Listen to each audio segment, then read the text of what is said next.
प्रश्न बघा, एक रेल्वे ताशी 108 किलोमीटर वेगाने जात असल्यास तिचा मीटर पर सेकंदामध्ये वेग काढा.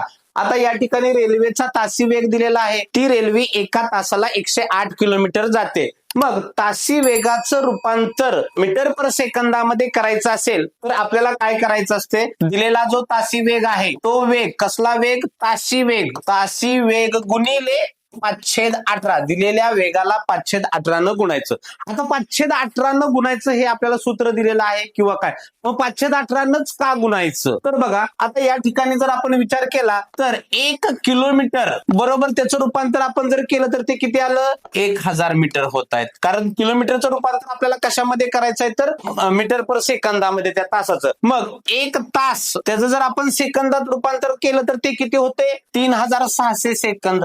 मग ह्याचं गुणोत्तर केलं तर शून्याला शून्य गेला, शून्याला शून्य गेला, बे पंचे 10 आणि बे एके बे एक उरलं, बे 8 16. म्हणजे या ठिकाणी 1 किलोमीटर छेद 1 तास याचं आपण मीटर पर सेकंदामध्ये रूपांतर केलं आणि त्याचं गुणोत्तर काढलं तर ते गुणोत्तर येते 5/18. म्हणून आपण काय करतोय तर त्या तासी वेगाला 5/18 न गुणतोय. मग बघ आपल्याला दिलेला वेग, तासी वेग किती आहे तर 108 गुणिले 5/18, 18 एके 18, 18 सक 108, 6 30. म्हणजेच या ठिकाणी 108 किलोमीटर प्रति तासाचं आपण मीटर पर सेकंदामध्ये रूपांतर केलं तर त्याचं रूपांतर आलं 30 मीटर पर सेकंद. म्हणून या ठिकाणी या प्रश्नाचं उत्तर आलं पर्याय क्रमांक 3.